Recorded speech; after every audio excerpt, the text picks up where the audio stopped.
Halo semuanya, kembali lagi bersama gue si RY dan terima kasih untuk mampir ke channel ini.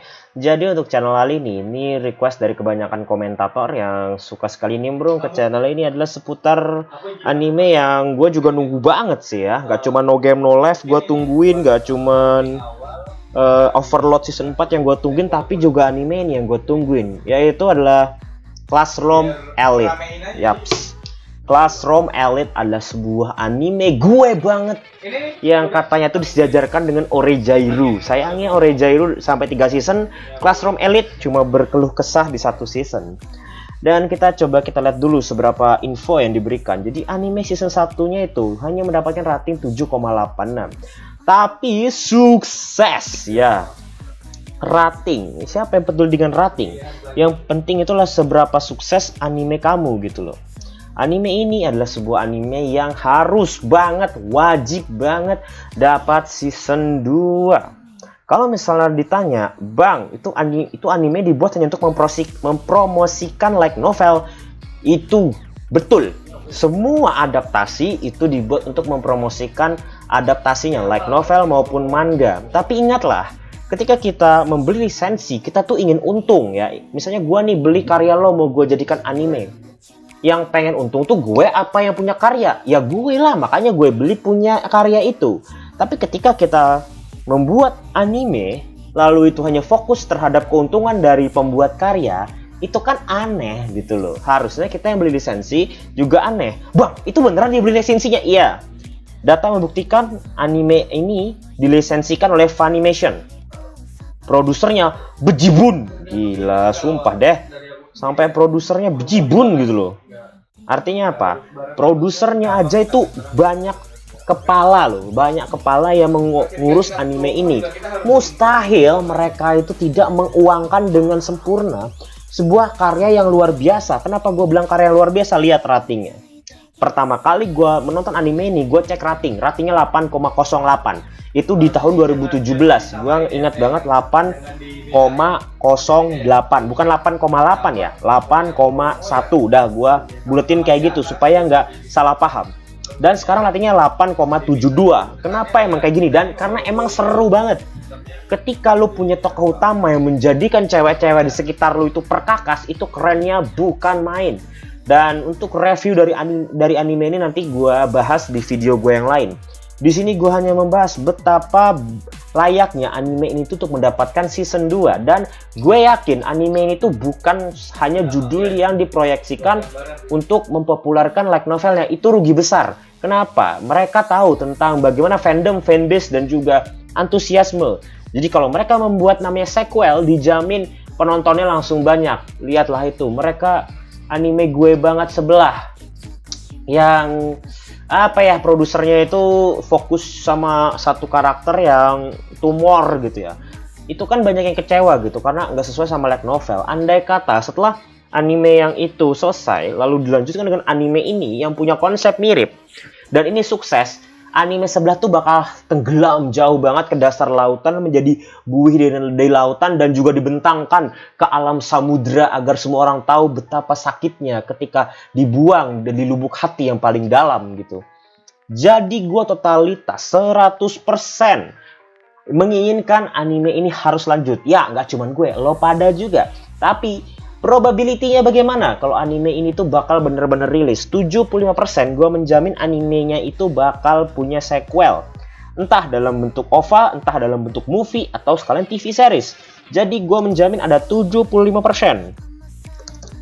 75% anime ini bakal rilis. Kenapa gue bilang 75%? 25% itu apa sih bang?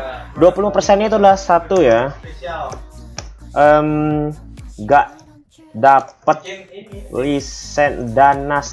dana ya. Jadi ketika kita memproyeksikan sebuah anime itu, kenapa anime itu nggak bakal dibuat sequelnya? Kemungkinan besar tuh uangnya kurang. Kenapa gue bisa berpikir seperti itu? Ketika kita ingin membuat sebuah anime yang bagus, produser itu kan harus punya uang yang cukup untuk memastikan kalau kualitas dari anime yang akan dibuat itu sesuai dengan apa yang diinginkan oleh pasar. Tapi apa yang terjadi kalau misalnya uangnya kurang? Ya hasilnya biasa-biasa aja. Bukannya untung malah rugi. Kalau sampai manajemen mereka nggak punya dana yang cukup, ya ruginya bisa bikin mereka nggak bikin anime lanjutannya lagi gitu. Bahkan mereka nggak punya uang untuk bikin anime-anime yang lain, kan bahaya sekali. Pertama adalah satu, dana. Itu penting sekali lagi. Itu penting ya, di mana-mana uang itu penting. Lalu 75% yang kedua adalah ini nih sih, source, sumber. Maksudnya apa? Source ini adalah kita harus menilik dulu ya. Anime ini tuh bakal mulai dari mana? Gua nggak baca novelnya sih ya. Sudah lama sebenarnya, sudah sempat baca gitu sebenarnya novelnya itu kan. Ada sih yang ngasih translatannya bahasa Inggris waktu itu. Dan kalau gue pikir-pikir, mana yang bisa dijadikan anime? Kalau misal ada bisa dijadikan anime, di mana harus memberikan endingnya gitu. Ini bukan anime yang banyak filler-fillernya gitu ya, yang kita bisa menentukan endingnya seperti apa. Ini adalah anime yang diadaptasinya pun mempunyai episode yang berkaitan, nah ya, berkaitan antara A dan B. Jadi kalau kita tiba-tiba dapat episode yang itu cuma episode filler, lalu kita tiba-tiba di episode akhir antara mungkin ya 12 episode itu, 10-nya tiba-tiba sudah masuk ke seru-serunya, 11 seru-serunya, 12 itu yang paling seru, 13-nya kagak ada.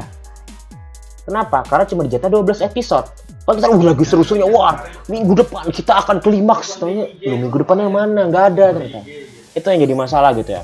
Jadi produser atau misalnya pembuat storyboard itu harus pintar-pintar menentukan yang mana saja harus diadaptasi. Ini mikirnya susah. Kecuali mereka gini. Pertama bikin OVA yang mempunyai cerita yang kompleks atau movie yang kompleks lalu dilanjutkan dengan TV series seperti kasusnya TW Goka The World God Only Knows. Itu anime, itu membuat dulu 4 OVA yang dia tuh kompleks ya, semuanya tuh dipadetin biarpun banyak banget yang di skip dari komiknya. Lalu mereka lanjutkan ke season 3 yang dimana mereka menghabiskan semua cerita di season 3. Nah contohnya seperti anime itu. Dan kayaknya sih Classroom Elite harus mengadaptasi seperti itu, kecuali mereka sanggup buat episode yang panjang atau memastikan kalau season 2, season 3-nya itu dipastikan ada gitu. Ntar kasusnya kayak yang si Ono lagi gitu loh. Ya lu gue bingung bang, lu ini bilang si Ono itu yang mana? Itu tuh anime sih gue banget, yang dimana produsernya tuh cinta mati sama itu karakter yang ya halos Hiki Yukinan, yang kayak gitu kan. Banyak banget yang di skip, bahkan yang asik-asiknya di skip, yang gue bangetnya di skip, hanya untuk memperlihatkan desain karakter betapa bagusnya mereka ngebangun karakter Yui Gahama. Tapi nggak apa sih, Yui Gahama top abis bro. Jadi 2 alasan ini aja kenapa kemungkinan besar animenya itu bakal lambat rilis atau bahkan nggak rilis sama sekali. Tapi sisanya 75%-nya itu banyak sekali. Misal peminatnya masih besar, fandomnya masih kuat, adaptasinya menarik, ceritanya seru banget, dan lain-lain. Ini karakter bener-bener berkesan. Aya no Koji Kiyotaka itu berkesan, dan seluruh karakter-karakternya itu punya cerita masing-masing dan semua berkesan. Jadi ingat betul Luxim aja gua. Dan itu memang menarik. Oke ya. Jadi itu saja yang bakal gue sampaikan di video kali ini. Terima kasih telah menonton. Dan jangan lupa kalau teman-teman ada rekomendasi apapun atau tanya apapun, silahkan bertanya saja di komentar. Insya Allah pertanyaan yang menarik jadi bahasan gue di konten gue selanjutnya. Selagi gue bikin game aneh-aneh ya. Tengah malam, kenapa sih lu bang? Tengah malam selalu share yang aneh-aneh? Ya Anda cuma penonton baru saya, jadi kagak tahu. Oke, itu sekian dari gue. I'm CRY and see you next time.